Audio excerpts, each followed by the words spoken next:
I'm everybody do okay. I know that everybody's okay. Yes. I'm happy this evening.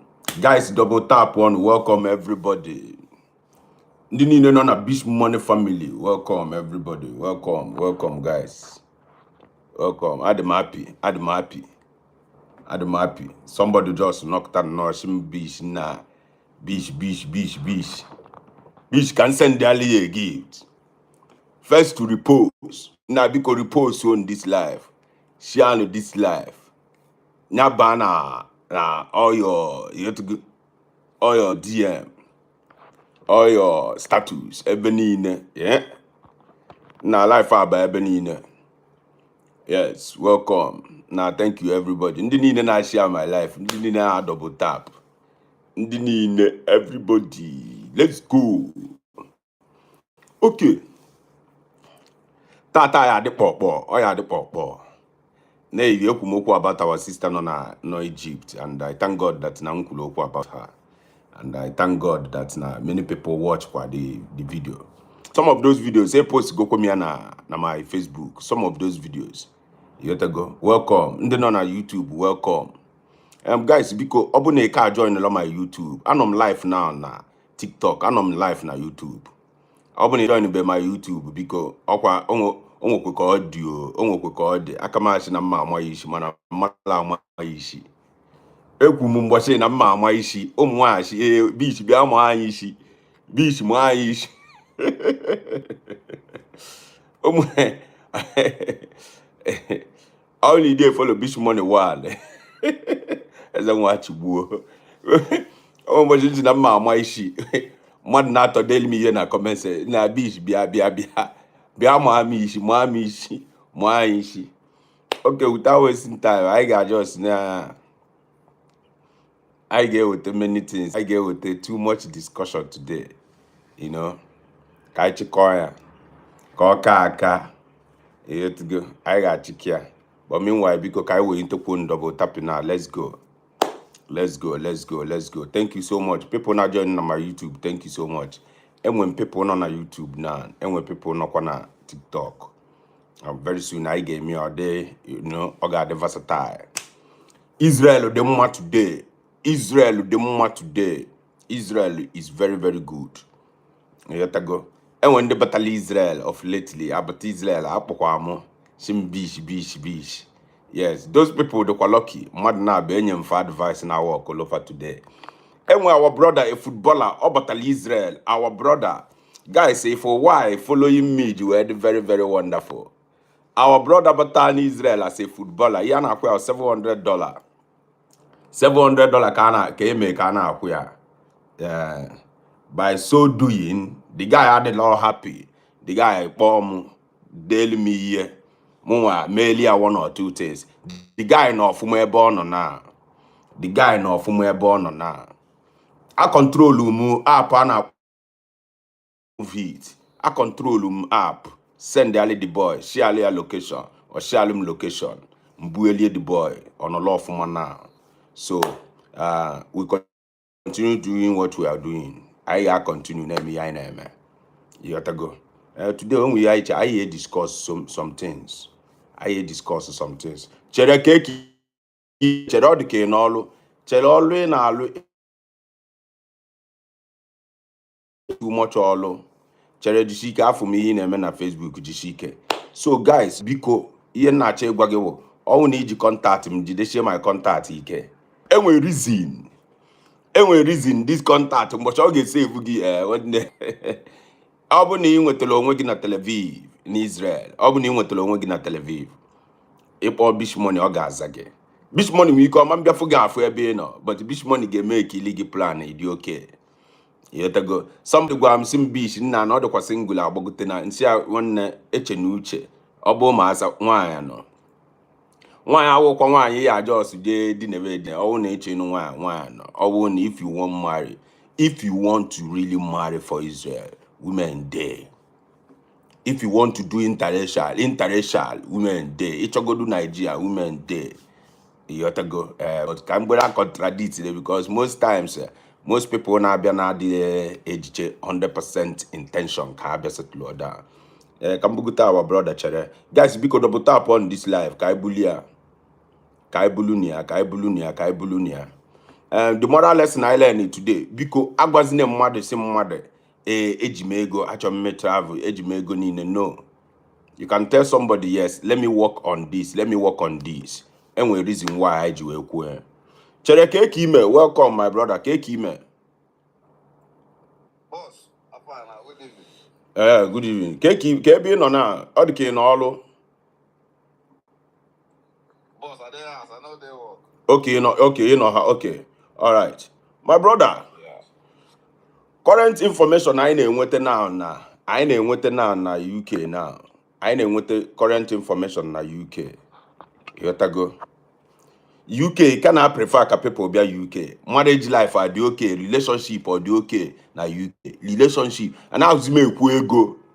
Chelegwa anya eziokwu relationship or the okay na UK.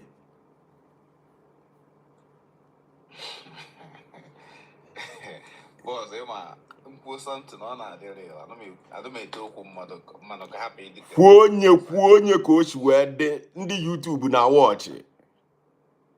On YouTube, I'm sure in our life myself. I got some pay my phone one day on YouTube. So Okay.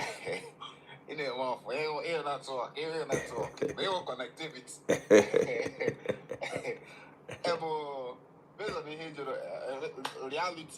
Reality we have a face in life. Reality we have a face in life.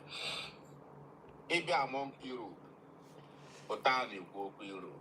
Even bag there's one mother country, joy guy be okay. For married people, walking a while routine.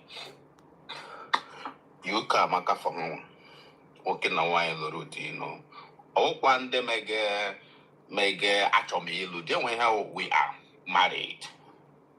And we're different one a mother the married now. Yeah, when a mother, I just want to marry. Another I want them mother. I'm not in the lineup of I want to marry. You know, lineup of I want to marry. You get here to your system. As you go in the best working system. You get here to where.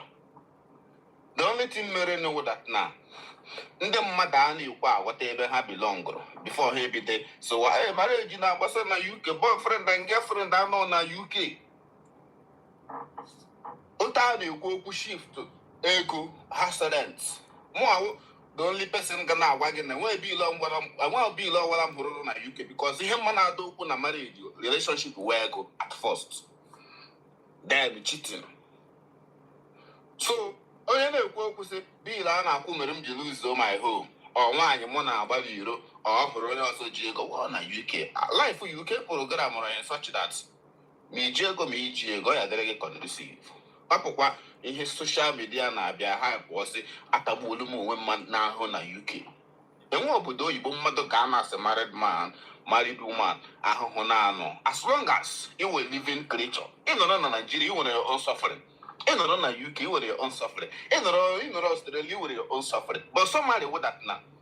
Marriage na walk off my here. Relationship na walk off my. Ama mgbe dị na ole m gagoro n'obodo a.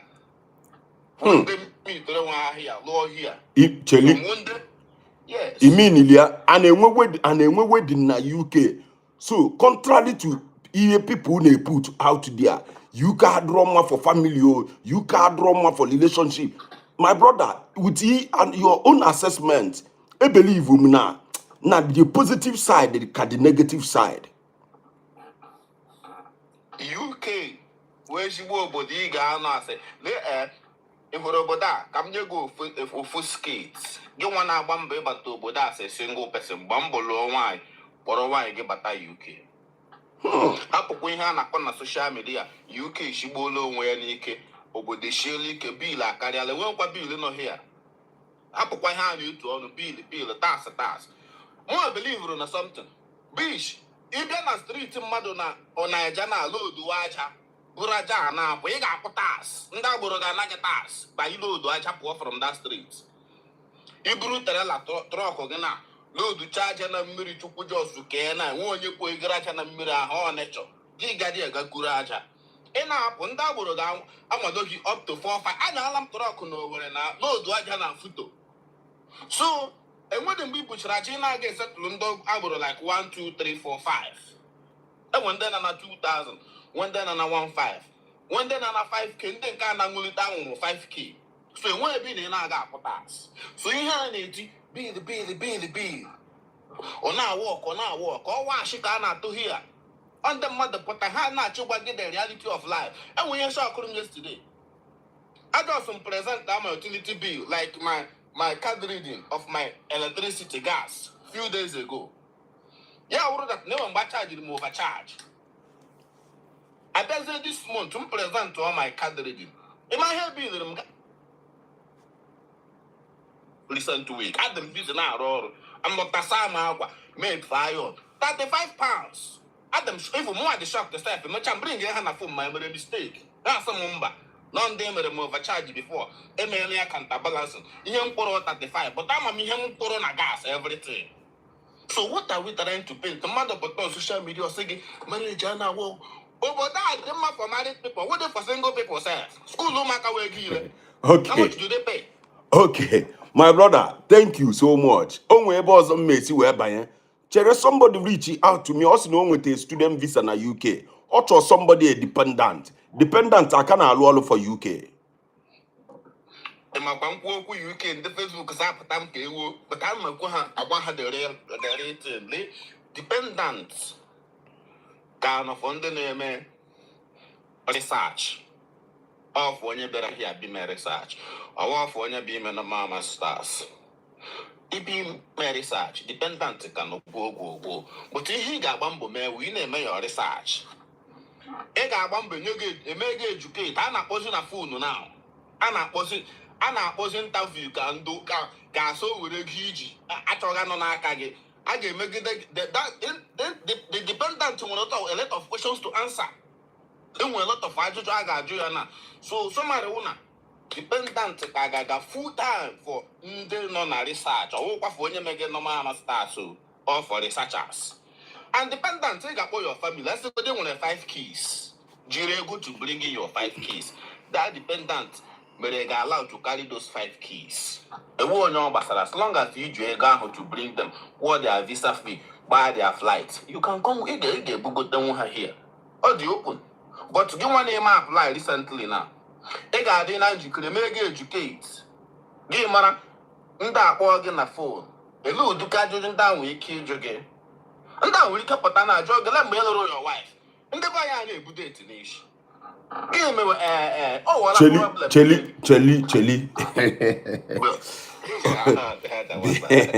The bayana lebu date nishi.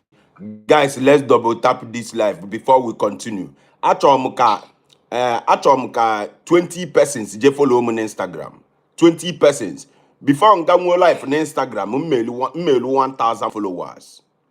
Instagram may change go their rules.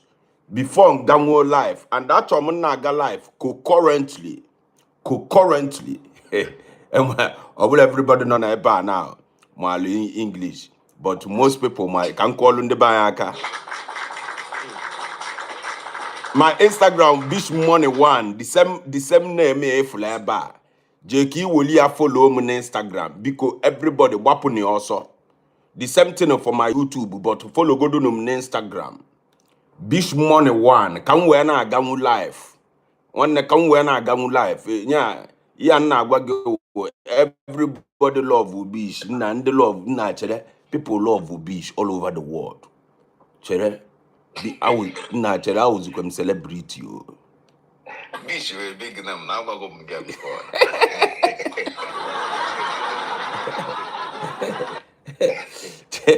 Bishmoney 1, Jane for 20 person. And when they follow you, ever write ever there in a comment section. Then you na comment on your bona follow my Instagram kitanya there in a comment section. Bishmoney 1. Can tag ya the name here. Cheli ya continue. Imana. Chela like him ne bugote ya ndi jishike afum ihi na eme n'ilu akwụkwọ. Eyotego. Jishike. Mbochi ga-eweta ego. Obele ego. Agbagote ligi 1 or 2 days. Mu ya eme. Mana chere ndị UK dị stingy. Enwebe onye UK send the she go to na beach with go that account can you 100,000. Chere ndị UK on this. Yes. Okay, mba. Enwego. Hey, my guy, nyawo kwana na ebe.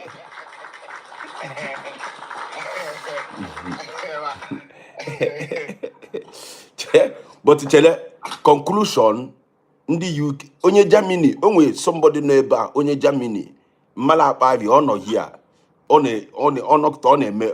Thank you so much for following. Biko onye obuna follow m na Instagram. Onye obuna follow m na Instagram, drop all your name here, come follow gi here. Onye obuna follow m na Instagram na Bishmoney 1, drop all your name here, come follow gi here. M ga-ebute full box, I ga-anọ full box here. In fact, onye obuna follow m na Instagram, drop your name here, kwuo hi kita, come follow gi here. Akwa kita wokwa ndị na-follow you before, ndị follow kita. Achom 20 persons. Okay, come follow everybody. No one can share me. Come follow people who follow me on Instagram. I'm follower. Yeah. There is a word. Tell them what medicine. Here any info. Somebody a day me a bitch. Why you never follow me? Instead I may follow you. Me check go do na edit. Me check go do na edit no toto. Maybe me live, me video call to or post you. Ima go. Odili easy. Okay. 20 persons. E follow go mumma de 5 kita. You have to go. Bishmoney 1, the same name. My brother. Tupac Shakur na Instagram. Okay. Come follow my brother. Come follow back. My brother, you again on na survive Kavia. Kaya bia. On a private. Eloy baby, video ga go viral o. Video ga go viral. Video yi ga viral na Facebook. Video yi na chun na o kaligo with thousand. Many people are watch go video in 80. And on 80. Okay, I want to bring up more people. I want to bring more people up. Chere, since EJ UK, gina onye hook up ya na-eme konu gị ibe hook up ọ dị na UK egelu kpọm sim na ọchị ije UK je eme hook up na ọ chọla ịlụ ọrụ na ọyị ọchị ị na-eme hook up chere hook up ọ dị na UK. Boss n'obodo a na England na ndị be anyị n'obodo a. Yes. Ndị be anyị n'obodo a ndị be anyị na-eme hook up n'obodo a. But enwere hook up n'obodo a. Hook up nọ n'obodo a bụ ndị be anyị na-eme ya, ndị na-eme bụ ndị obodo. Ka m kwọlụ ndị be anyị aka chere ihe o festin ikwu igwe okwu ili ndị be anyị ụmụ nwa be anyị ịma gị na va na-agbawa right from village ka m kwọlụ ndị be anyị aka. Ana m adị okwu ndị be anyị n'obodo a. Ana m adị okwu na ana m agalite ije ndị be anyị n'obodo a na-eme hook up. So onye ọbụla pụtara n'obodo a na-asị gị ndị be anyị na-eme hook up, o nwere ike ịbịala aka na date from date na enwe ike ọ na-akọ ga-ehuzi ya na hook up ọ bịara via na unu na-ede ọwụwa na ị ga-ahụ nwaanyị be anyị ihe ndị obodo na-akpọ ya ihe a Westcourt ọha na-akpọ ya a na-akpọ ya hook up. A na-akpọ ya gịnị? Westcourt. Escort. So mmadụ ịpụta n'ụzọ sị mmadụ ọwụ hook up sef ọ ga-ama ihe ọ na-akpọ n'obodo ọ escort ka a na-akpọ ya. Onye obodo ga-ahụ gị jụọ gị sị na Westcourt dịbụ popụ ngwa gị na ya Westcourt na idere ya. So gụwa na-ama ihe nwere ike na-asịle nke Westcourt ndị be anyị dị biza atagbugo onwe ha na shift ndị na-abịa ime hook up. Okay, ndị na-ese ndị request unu enwelo kamera my brother, very big topic Kaichi discuss today. Here I'll just carry well 1 million ana. Kaichi discuss be Lord versus very dark man. Yes, a very big topic. Be Lord versus very dark man. Most people are this sentimental. Many people got better. You have to go. Many people got choka amali ya ehu. You have to go. Share this life. Share this life. Wanda, welcome. Tioku nilu ikaina afoi. Be Lord versus very dark man. I'm going to change the program now.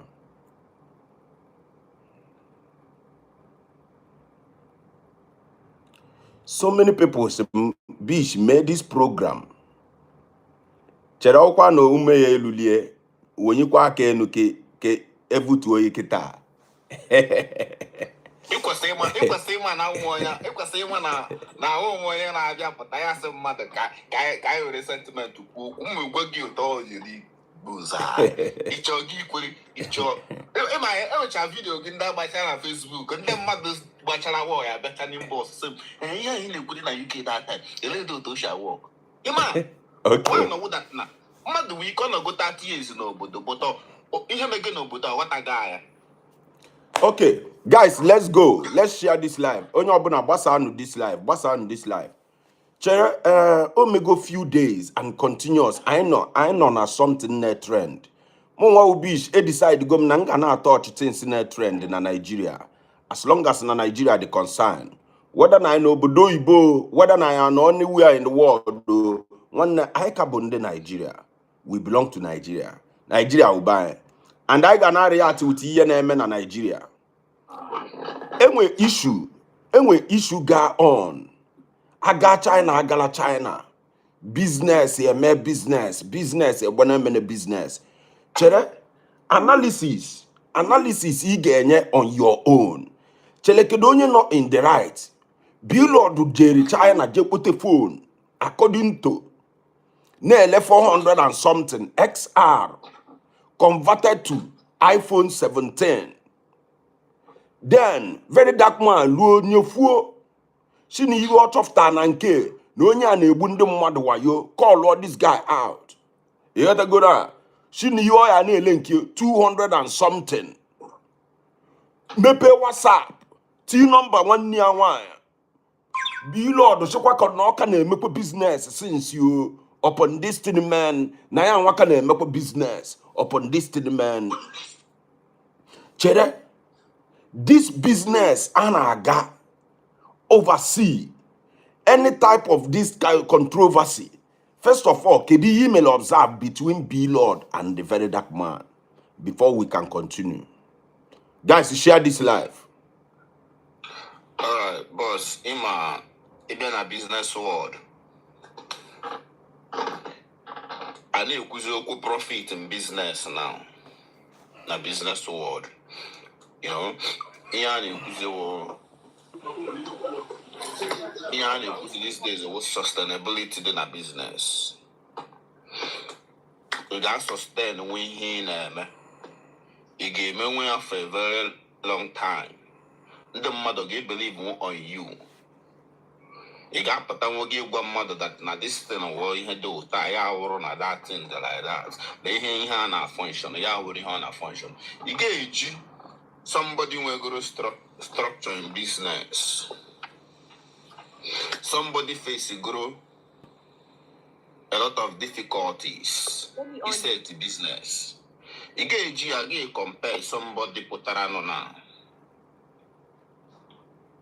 Or what a being here one or travel, or what a being here Iba boy, or what a being here with Ega school or dollar, or something maybe tech or IT or any corner wala no dollar, where discipline, much that thing. You get a junior compare yourself for major supporter too. Yaurona. If you never will fabricate something this strong based on the buy now like it. Sentiments. Nigerians like the sentiments. I am a face reality over sentiments. B-Lord is dealing with reality in business. Very dark man is dealing with sentiment based on the buy and I like it. Unya the bad. Without proper analysis. Yes, Unya the bad. Man, then no one Labicel. Man, then no one in Nigeria. One, do you know that every young Nigerian now like him mother was no problem over it, not to succeed. This person will never succeed. They have you all our best friend there. Or Chodima, my you could always show you will put fast and figures. You just palliated that in you could. What are that command not enough? Ihe that man mege na Nigeria o obute story. Ye fete ya mano. Kaya bute mind of Nigerians. That is not real life. Or what life? Ihe omega wo ịpụta ka ya just na-eji onwe ya na ya wu Messiah. To ndị na-need Messiah. The highest Messiah Nigeria need everybody to discover reality on their own. Face that reality. Business, people do name. Or what type will be the way. And the water can them more patronize away. You know, me cook and base on say, very dark man, or you. No. But don't you tell me he all you from the beginning. You could be anything about how you want to table shy beggar. And at the long run, I have neighbor shy beggar owner. It's on the standpoint of pulling this person down. No, it's all just the only thing of focus on. It's not to do you Nigerians good to buy soon. I'm gonna China discover price phone. Phone I'm gonna discover price here. Or monetary departments can have regulate or reduce your charge and amount on clearing and forwarding. He didn't tell them. He focused on the young man on his personal business. I didn't know in business. I was also below. Don't know what I will level on your more. In my never and bowl, in the Bayana, Tolakazimoto to Nigeria to Cotonou. It told Moto, give my one got I hear motos. Upon Ego, one got I hear motos, Suchi. One go mention on a bullet Zimoto Nigeria, on a Buzimoto, Bugaya to Cotonou. Macagane. Ego you make clear. So below do potara on the standpoint of sorry, very dark man now potara on the point of Kayaba saga. Ogapola meet federal government time and customs, Ego no amount on this whole import is expensive. What the hell is other that? What are they you? You need face somebody book Romeo flights, spend there go na hotel in China, make business. Customize or something. Butere his people. And his people are buying it. They are not complaining. And they are happy. Then again, when his people are buying it, that will tell you saga on the business. Unintentional. If you still want to market a product. Have you been up at he was not projecting any business of his own. But he was doing it, projecting his own personal business. Okay. Sorry to use language. Okay. I what I'm now. He did not promote a business.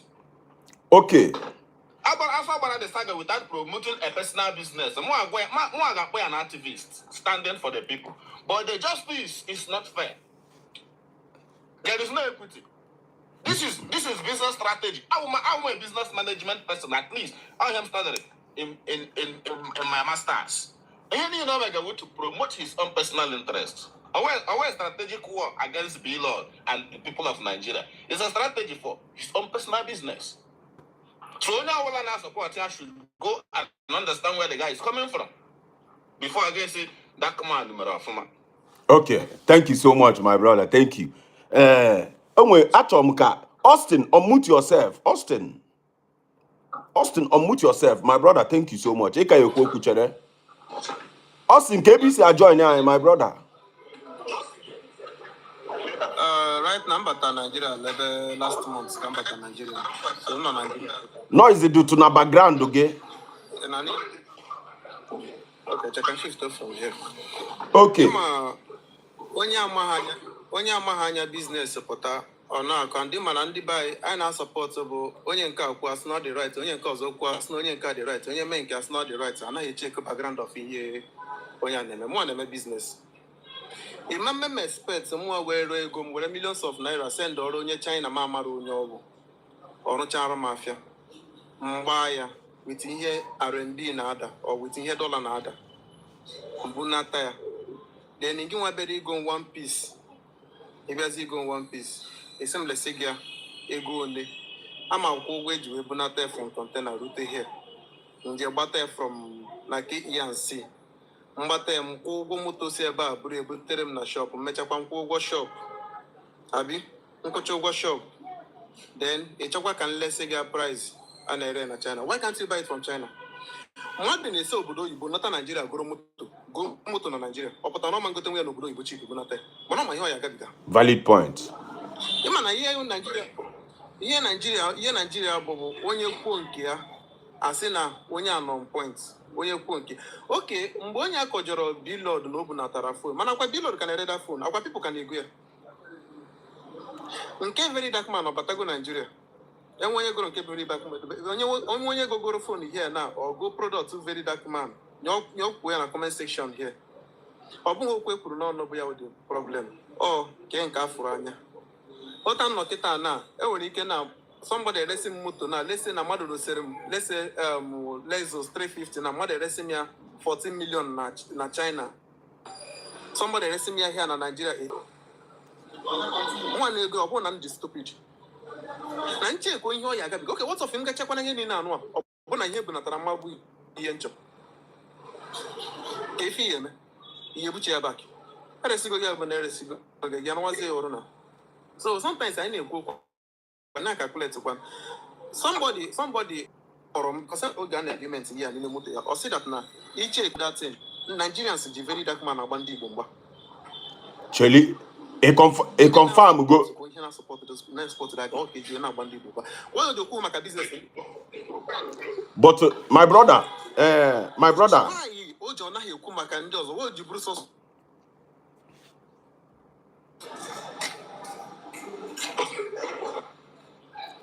my brother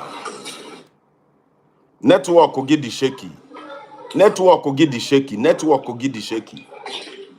okay my brother network gị dị shaky okay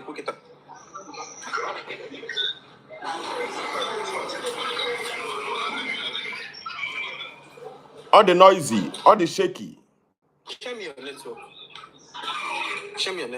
network ka m butuo gị nwanne ị nweta network ọfụma ka m bugote gị guys double tap on this live everybody ga-enwe your say on this enwe ndị si no beef ha na-agbanwe before enwe ndị folia beyond that beef enwe ndị folia beyond the no phone enwe ndị folia as a tribal something enwe ndị folia as a strategy this young man dey pull many people down but today I need ga-ekwu ya we are the media anyị nwa with the media now onye ọbụla nọ na social media now is the media any person ọbụla ọ sị anya bụ na inwe 500 followers na ewu 1000 followers ịbụ a media because ihe ikwu n'ọnụ gị dị very very powerful ị ga-eso contribute to this discussion ofu osisi adịghị eme ọfịa anyị niile na bụ the media so ka I double tap on this live let's hear from ourselves you know that go Austin unmute yourself onwe ihe ị na-ekwu before and ị need ka ịkọwatụ ya ọfụma unmute yourself. Okay. Now, Icheko. Eburu na-agba ndị ugwu mgba bụ ndị Yoruba na-abụghị sọsọ ndị Igbo ka a na-agba mgba. Cheko. Onwe pụtagoro kwugide onye ọ na-ekwu. I na even ekwu but Austin as a matter of fact no. Austin, I'm sorry. Life na-eme akaligo noise na background. I don't know if you know. Animoni send their request. Life na host as Bishmoney akaligo noise na background. Even radio nkete, even phone nkete. Pick. Even self na apịa ọkụ na room the next door gị. Imam gbagote this life. Even though na kapịachala ọkụ ka na-eku ume as onye pịala ọkụ mala ebugote gị na this life because nkwa ya anya n'ilu amagolu m na ịpịala ọkụ after 2 seconds ago ka call bish akala delize. My brother Raf no I'm even jilafe even though na ịpịala ọkụ 1 hour no problem my bro unmute yourself my bro okay mba chino good. Okay, Imana mo ine vicheche hit. Chino, yes. Kedebi join my brother. Welcome. Dublin. Island. Okay, Ireland, Dublin. Okay. Chino, kedivi get you on this thing very dark man name or something I got support cause something I get question as a people, not even as in Igbo, as people with conscience or something I got support. Nyameli gaba cause something I get question as a people. Just like I before, in terms of that business level,